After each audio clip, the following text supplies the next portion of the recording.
very good. And then Mhm. I'll ask you, is there anything else you'd like to add? All right, I'm rolling. Okay. Tell us about the significance of Herndon Stadium. Herndon Stadium was important because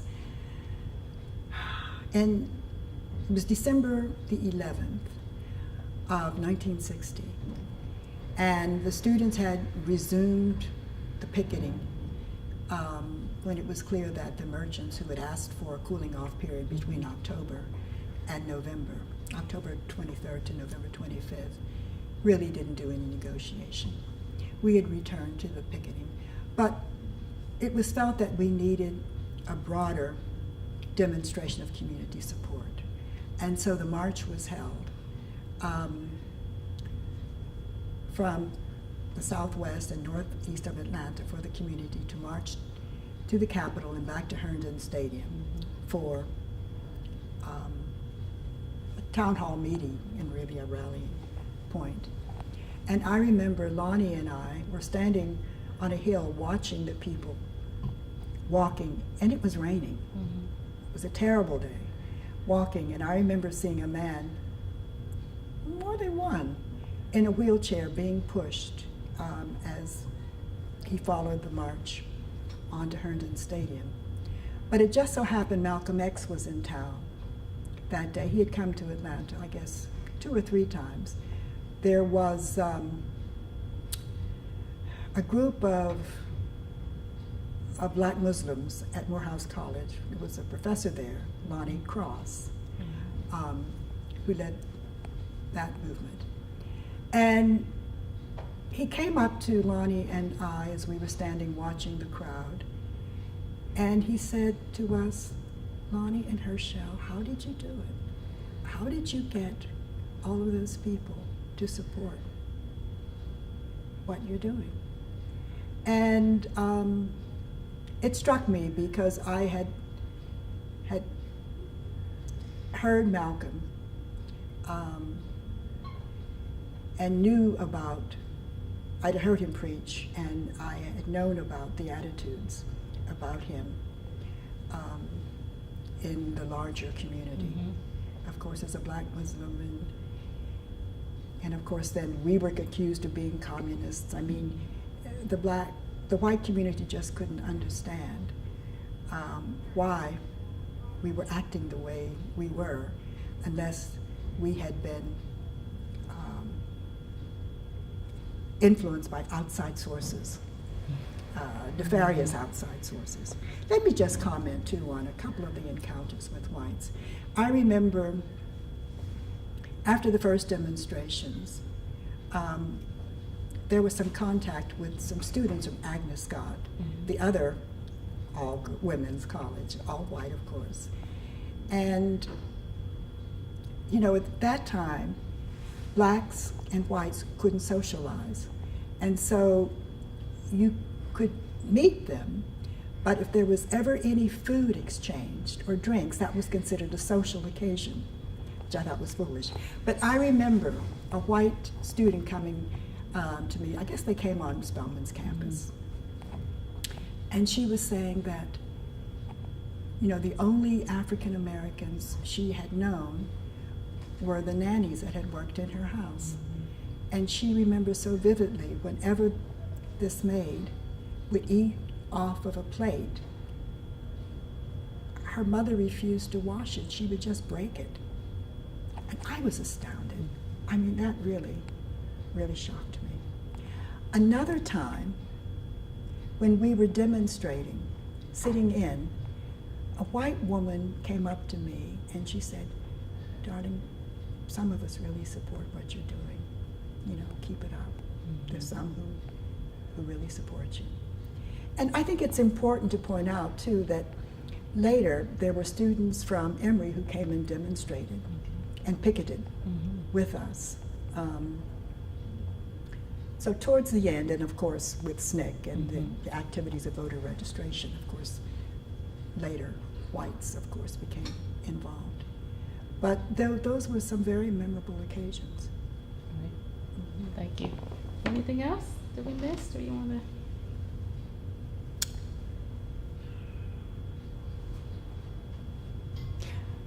Well, I guess I do want to say something about Atlanta Life and Jesse Hill, Okay. who was the president of Atlanta Life.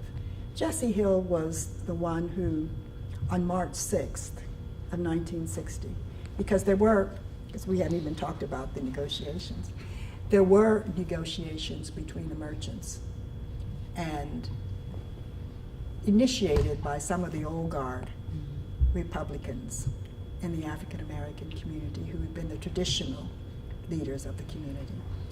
And they had been meeting with Frank Neely of Riches and the various leaders of the 16, well, they weren't 16 stores, because some of the stores had several branches, but the various institutions, private institutions against which we demonstrated. And they had negotiated this deal.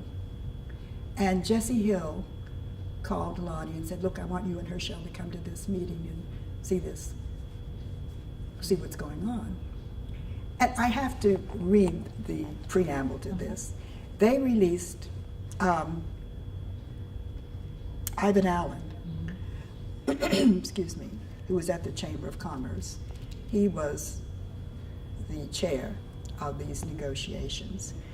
And they released a statement on March the 6th that said, and I just have to read this, we feel that the fine relationship that has existed between the races for a long number of years should be reinstated in Atlanta in every way as soon as possible. Anyway, and it goes on.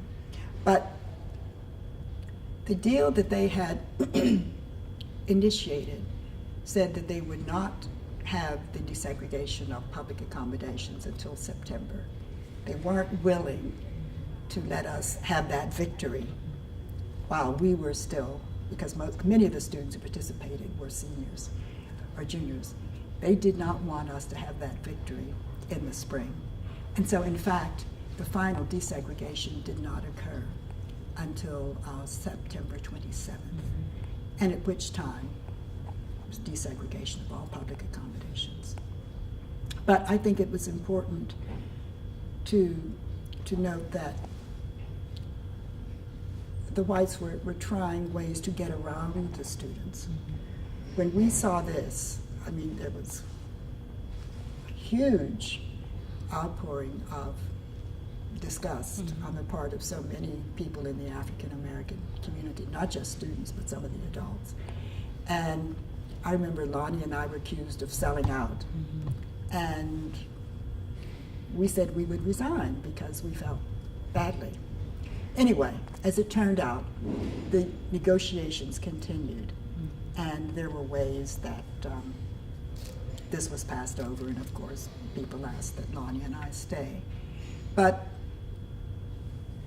it is consistent with what you call brokerage politics. You had a few blacks that would go to the whites and get special favors and negotiate on behalf of the community, and that's the way deals were struck earlier. But they recognized that they couldn't get an agreement and stop the demonstrations unless the students had been on board, so that was critical. Very good. All righty. We're good. Okay. I'm sure I forgot. Feeling good? You okay with it? Well, yeah, I guess. I guess. No. Okay. All right, We want to roll it some more? I'm rolling. Just one thing, as I had started to say that there were periods in the civil rights movement, first litigation period, direct action, and then confrontation politics. The confrontation, of course, came out as a result of SNCC voter registration activities in the South. And many whites came down from mainly the northern elite schools, Yale, Harvard, and other schools such as that. And Stokely Carmichael emerged along with Bob Moses, although they were two very different human beings. Carmichael emerged as one of the leaders. And Stokely was concerned that some of the whites were trying to take over the movement. And that's when he enunciated Black Power. And those of us who went north to continue our schooling or get our positions, perhaps were closer to the Black Power movement than people in the South. And I remember shortly after I returned from my dissertation research in Africa, where African Americans who had been going to the African Studies Association meetings for years, there weren't that many of us involved in African studies, but they had never elected any officers who were African American. And so I remember there was the annual meeting in Montreal, and a group of us led by an African at Cornell. By that time, you would have the major demonstrations at Cornell where the Black students had demonstrated and insisted on an Afro-American studies program. So that confrontation portion really happened in the North and the West with the Panther Party, and then, of course, the separation of a lot of the professional associations. Okay. There was a separate medical association before, but then because of the student movement and those activities, then the social workers insisted on their own organization. So that was a period of confrontation and some kind of polarization that took place mainly in the rest of the country. It didn't affect the South as much. So I think that part is important.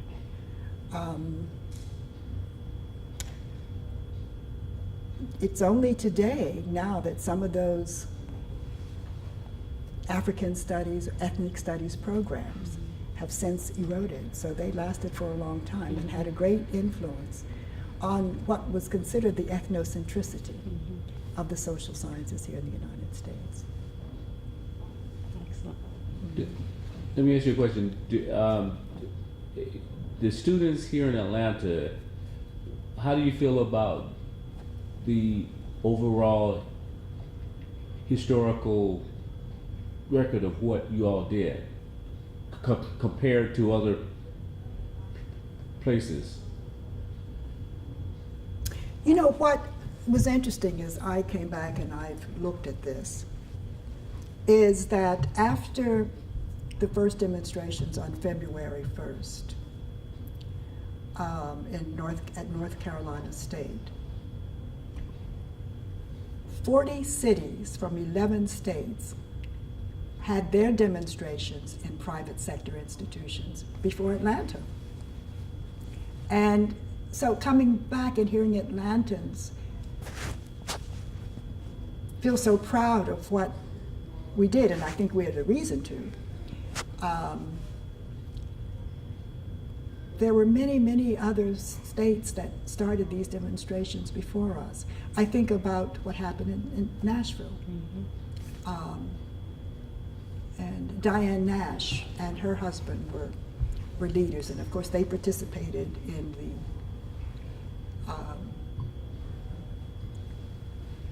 the bus, The Freedom Rides. the Freedom Rides. And of course there were one or two people, Joe Pearson from Atlanta, I think Ruby Doris Smith, who was a Spelman student.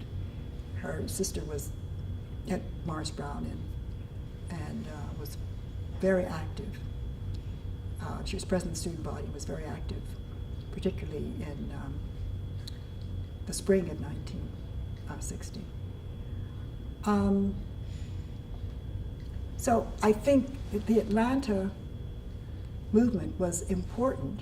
I think it was more difficult to organize because you were dealing with 6 institutions. In the case of the others, it was usually just one institution. So that made a difference. I think that to the advantage of Atlanta, you had a fairly sizable African American middle class community that helped sustain what was going on here. But looking at these other cities, it was North Carolina, Virginia, oh God, I've got the list somewhere, but 11, Florida. Of course, those 3 states, well, 4 states that didn't have any demonstrations before us, were Mississippi, Alabama, Louisiana, and South Carolina. But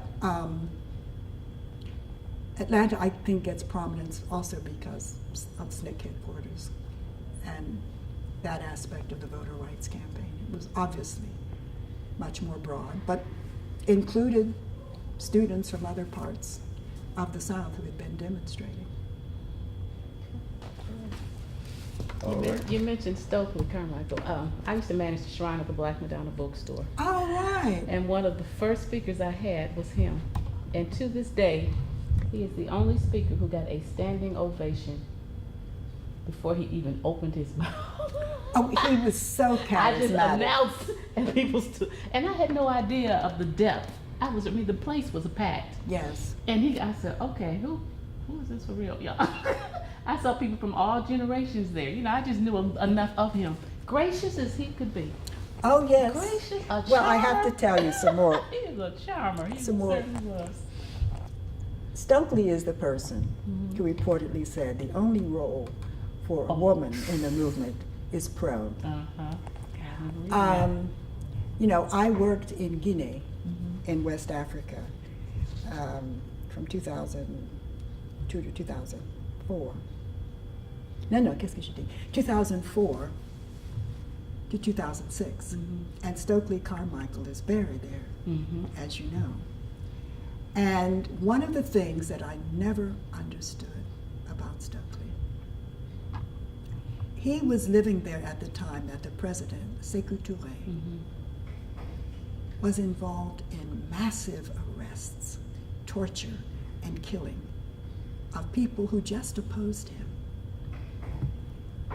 It was... We're not rolling, are we?